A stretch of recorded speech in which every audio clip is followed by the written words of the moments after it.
Hello, Kristina. How are you today? Hi. I'm good. It's good to see you and anyone that's out there in the ether land of the web. I know that you're at the moment spending your time in a very nice place in Jotrente. How is Yeah. everything there? Are you enjoying the beautiful nature, the snow? Yeah, and like we were just before we went live, I was mentioning how the pipes froze over and I didn't have water and the door froze over, the wooden door froze over because it was so cold. So for an Australian, this is like something I've never experienced. But just how do I say it? There's something about the ephemeral, temporal nature of this moment in time that makes it so precious that it's like, I don't know when we'll experience almost it's like the brutality of the wind. Like for how painful and cold it is, there's still such beauty and majesty in it. So yeah, I'm loving it. Me too. I'm loving this kind of weather, and I think that due to everything what's happening here with us, on a daily basis, I think that we can really enjoy even those people who maybe not always like the winter, the cold. They still can go out and just the majestic beauty that we have. I think that this is something that we should really be happy about. Biz culture. Actually, we're all in the same storm, but we're not in the same ship. So just would like to introduce ourselves to our listeners, to our Facebook followers. Hello to everyone. I'm very happy to see all of you this nice frosty afternoon, again with our beautiful guest, Kristina Dryza. And we just wanted to have this warm, nice, cozy afternoon together with you as our follow-up to the first podcast that we had a few weeks ago, and had a very nice conversation. And I know that we already had some nice engagement from our listeners who enjoyed, who had some questions, and they felt that I've even noticed one comment which I thought was really cool. A person said that this is my the best podcast for this new year, because it already inspired the person to have some changes or to start something new. So it's always nice when those kinds of conversations inspire, motivate, or give just some good vibes, I guess, something like that.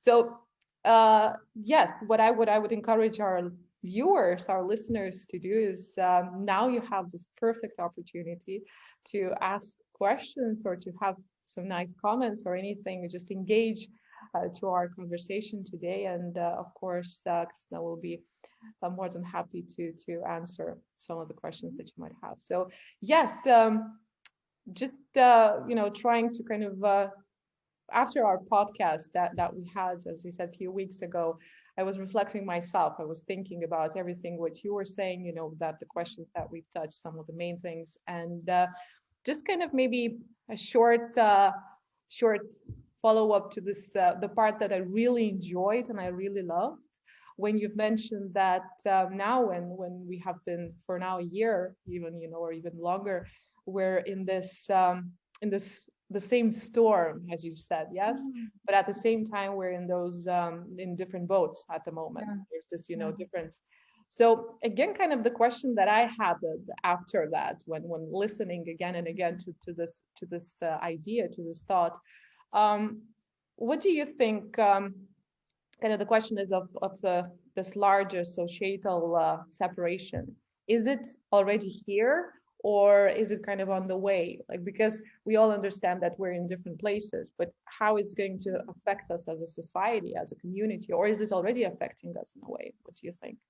Yeah, I mean, definitely. Like before this call, I was speaking to someone in Australia, and it was a disconnect, like in the sense of not just the physical.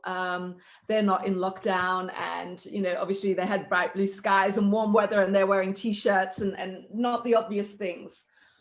But that the inner landscape was very different. That the inner journey was one where I almost couldn't find a point of reference that we could meet at. And I think with all things, it's for those that had very stable and regular and well-established support networks. They haven't been suffering as those that might be naturally feeling isolated by society or alienated or disorientated, which I think it's conditions like this only exemplify and amplify those. Mm-hmm. So I think that it's much related to what was already going on underneath the surface for us.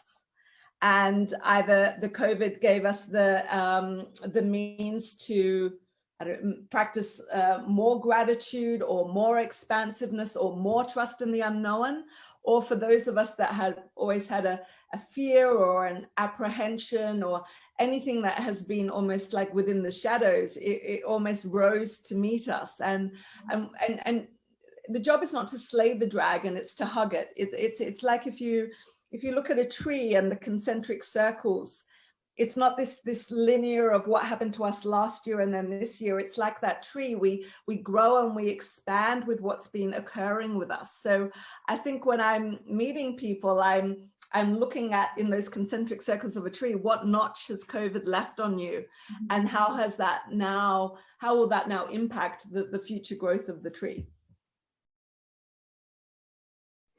The moment when you've mentioned that, it's not about slaying the dragon, but it's about hugging the dragon. I think that this is something that we do have to think for ourselves a little bit and actually search maybe even for those dragons, for those little monsters inside of us, and actually embrace them and love them, and start loving them after getting rid of them.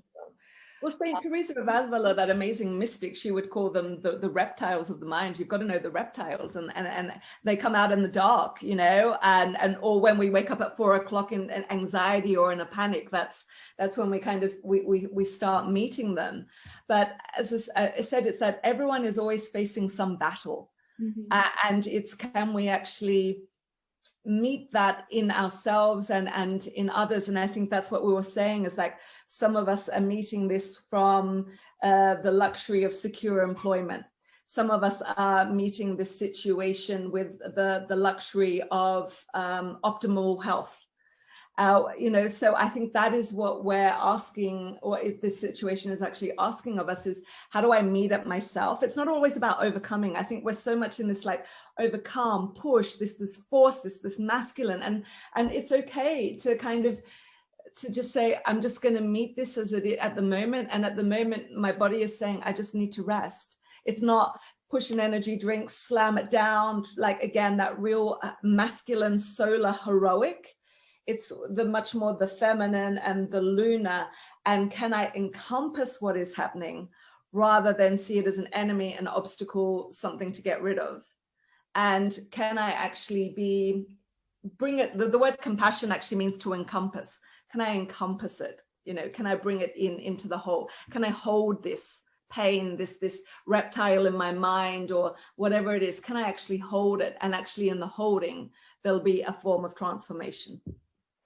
This is, I think, this is what I've noticed myself, and especially in this quarantine mode, when we are, I guess, everywhere on the internet, on TV, from your bosses, even, from your friends, you hear that, okay, now that's the perfect time when you can study something new, that you can learn something new. You should be pushing yourself and maybe, getting that perfect body, or read this new book or something like that, because now you have this time, that you've never had before. And as you said, it's all about now, even after the first quarantine, when discussing with friends and with colleagues, so people were asking each other, so what have you accomplished, during the quarantine? So what were your results? What did you do? And I think that this is, yes, this heroic part in ourselves, that we have to, we kind of feel that, and of course, because we're pressured, I guess, in a way, by everything, what's happening in the, as I said, on the internet and everywhere. And I guess I felt a little bit ashamed because I didn't have that many achieved goals, during the first quarantine. And I felt I did not learn a new language. Well, I read a book, but I always read books, So how to, but And as you said, it's okay. It's okay to embrace that yes, maybe I needed the rest, maybe I needed some time with myself. So how to resist that? Because I think that we're actually trying to, this is the coping mechanism maybe for people, that I have to do something, I have to do something, I have to achieve something, so that this period that we're in, it's not just, deleted from my life. It still feels that I'm doing something. Yeah. Like obviously, like the trauma can kind of bring up in that a French professor was talking about this idea of panic working. But I think there's also this question COVID obviously naturally brings up, is mortality. So there's an existential angst in the room. And also, as I said myself, when I didn't have any water, I might have had the time in the day, but what was the quality of it? My thoughts were not going to what I was meant to accomplish today. My thought was with the frozen pipes. So I think that we don't actually ask, what is the quality of the time? So the many of us at the moment, that this time is actually very anxious, it's very panicky. How can you actually demand, a superstar performance from that state? So I think it's actually being realistic to say that, actually we're in survival, and often when we're actually in survival isn't the time that we're making gourmet food and putting the finishing touches to our great novel and all that kind of stuff. It's like, oh my gosh, can I actually put one foot in front of the other? Can I take one breath? And I think that myself, I watched Frozen 1 and 2 again this week, and I had, because I knew that it wasn't about overcoming. It was almost being with that inner child in myself and helping her feel safe. And within that, I find the songs in there, like Into the Unknown and The Next Right Thing. And that idea that when we know our North Star, but we can't see anything around us, like whether it's we're in a fog of illusion or, whatever is occurring around us that doesn't give us that clear path. What's the next right thing? And I think we've become over preoccupied by the future, and almost that it has more weight than actually the present moment, that next right thing. And I think part of it is, again, in that idea of wanting to supersize and create some heroic promised land of, when I get there, then I'll start living, or whatever will actually happen. We start almost amping up and supersizing something within us that just needs to be met. So I see some people going almost the opposite, into grand plans, grand visioning, almost like, I'm going to get up at 5 and exercise, and then I'm going to brush my skin, and then I'm going to meditate, like almost in this overcompensation, instead of actually, okay, tuning into myself, my intuition, my breath, my environment. What's the next right thing? And I think a lot of it is actually at the moment being able to be the observer and just say, what's my motivation for doing what I'm doing? And so if we can just kind of take that pause and just say, why am I doing what I'm doing? This is the know thyself, the noti totum, the Latin, when we know ourselves, we know the environment intimately. And I feel that this often, when we're in that quality of state that isn't the state that's when we're excited and we're passionate about something, when we're kind of in that state which is almost like so untroubled and uncertain, almost in a sense we go on automatic pilot. So one of the best things is just to be able to kind of see, gosh, where am I in automatic pilot, and where am I actually saying I'm being intentional? We can set intentions all we like, but are you being intentional? And from that, I think we start creating more space, a different quality of space. And when we're in a different state, then we tell ourselves a different story. We can find a different strategy. So the first thing is really to be able to not change state in a forceful way, but just to be able to recognize, when you feel awesome and on top of the world, what is it that's going on in the inner beat of your heart, not what you're doing, and how do you start creating from the inner to the external, to the outer? And when you've mentioned that you've watched the Frozen, the first and the second, and just in my mind while listening to you, I'm kind of, singing this "Let It Go, Let It Go," and I think that this is such a meditation. I remember when I watched it for the first time, I was watching it on the plane, and as some people know, I'm afraid of flying. And I was watching that film, that movie, and once she started singing "Let It Go," I was meditating this song throughout my whole flight, because it was just, letting go of all that stripping myself down, and kind of just enjoying, the flight. So I think that especially now when we're in those kinds of stressful situations, everyone, yes, maybe that's a good recommendation, I'm very happy, Kristina, that more and more people are joining our conversation, and the people from different parts, I guess, of the world. So I already have a question from one of our listeners, from Umar Sharaz. Welcome and welcome that you've joined us. So there's the question. Let me read it to you. Thank you first of all for saying that the person really likes our conversation. And the question, Kristina, is for you. What is the role of myths and metaphors in our lives today? Wow. Okay. Yeah. Ooh. Let me sit with that. Yeah. For me, this is what I take from them personally, which is that they're universal and they're impersonal. The hardest thing for us is to get impersonal about our own lives. It's almost like we take everything so personally, and everything becomes this like, days of our lives are soap drama. But myth actually gives me the ability to see patterns in the collective. Often say you might be being bullied, at work, but then you actually realize, that person has the archetype of the bully. They would bully anyone. It's not actually directed just at me. And so I think that when, I see the myths and visually, almost in a sense, feel them and touch them, it's like, how have the gods and the goddesses, how have they met suffering? How have they met suffering? And then it places my suffering in a greater kind of context. And so I think that is one of the great joys of myth, is actually, I find myself in the myth. But also when I can weave the universal mythic and my personal kind of together, I find greater meaning in my life. And I think that brings me a sense of inner peace. It gives me the sense that we're not alone. Mm-hmm. I think also when we use metaphors, like, because when you have an experience, you almost can't actually literally put it into words. It's almost like,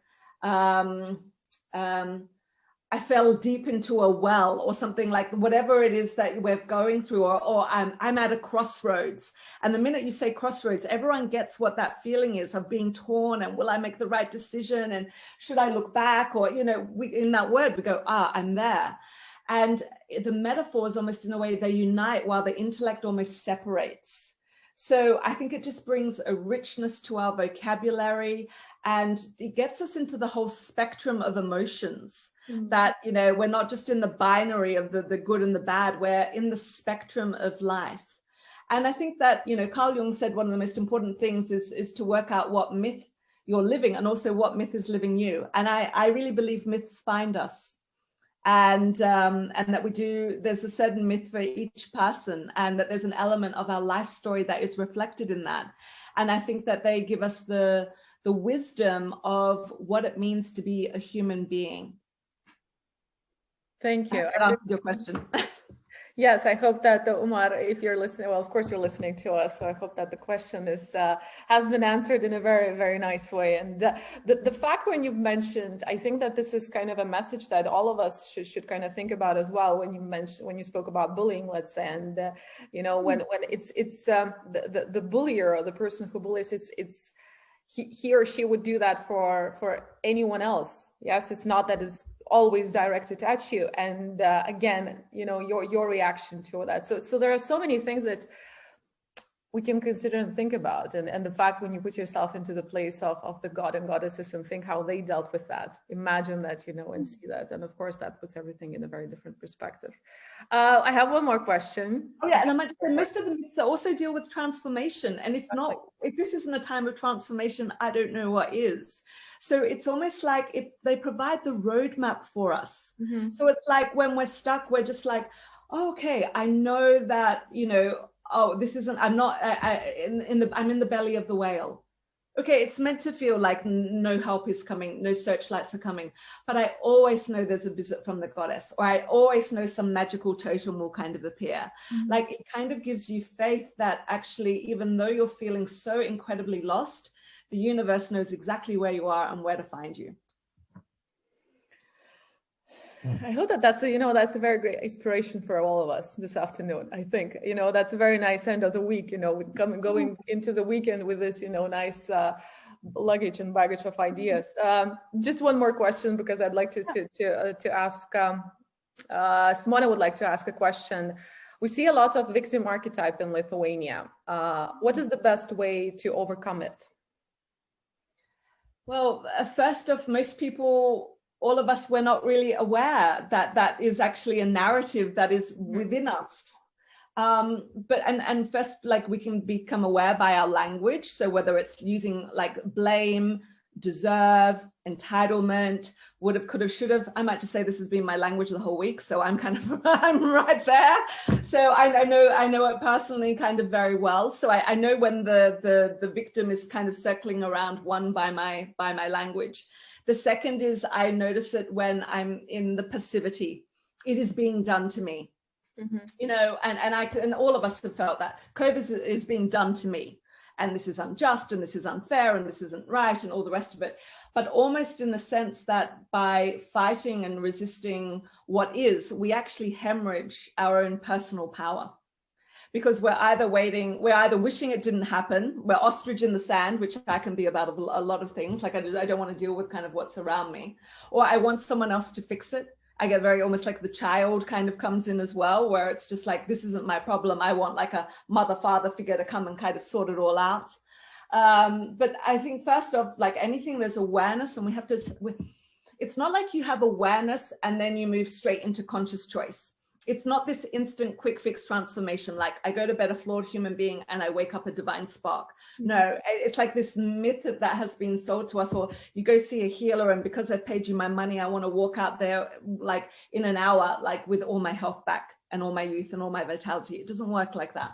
So I think part of it is that sense is to say, what can I then feel victorious about? And that can be very simply like, I made my bed this morning and I can feel victorious about that. I kept my word to myself. I said I was going to do something and I did it. So in a way, we start exerting agency of what is within our parameters, because there are some things that, they just happen. There's no cause. They're just there. But if we go into the reason, and I think that's in our brain, we always want a reason for everything. I believe that there is, but we might not always know it, and it might not always be revealed to us. So we're actually asked to move into this trust and this faith to just say, okay, I meet this, and how can I now transform it? The victim doesn't want to transform what's actually happening to them. They don't see themselves as being a co-creator and participating in that situation. So the first question I would say is, can I transform it? And not like we were saying earlier, and like I must overcome, but can I actually, what's some alchemy? What's some magic that I can bring back to the situation that I can remember, I got a bit of Harry Potter in me. It does make sense. It does make sense. Yeah. Yesterday, I had the same kind of, very similar conversation with one of my colleagues, friends. We had a long conversation, and at one point I said out loud, I said, I cannot understand why those things are happening to me all the time. I'm constantly in this kind of position. And there was silence. And she tells me, well, aren't you the main player in all of that? Aren't you the one who is the main, common denominator? Common denominator in all this. So it's that feeling that this is, he or she is to blame for something. But it's very often, that, and then I thought, exactly, it does make sense. I am, that main player. One more follow-up I see from Umar that I would like to read as well. One more question is, what is the role of the futurist in such times? What do you think? Yeah, I feel we all have this skill. I don't think it's a separate kind of career per se. But the role is to be able to go into that unknown space, right? Because often when something happens to us, we always look back historically to make sense of it or to find the reason. And we always only ever look for one reason, like one reason, one outcome, right? Forgetting that we're multi-causal, there's multi-causal factors kind of going on.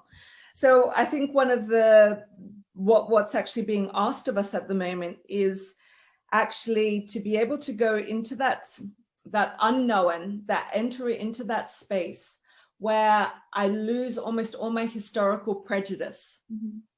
You know, and it's very Buddhist, like beginner's mind, like, you know, or first thought, best thought. Well, it's like a world that I don't have any orientation to how things actually are.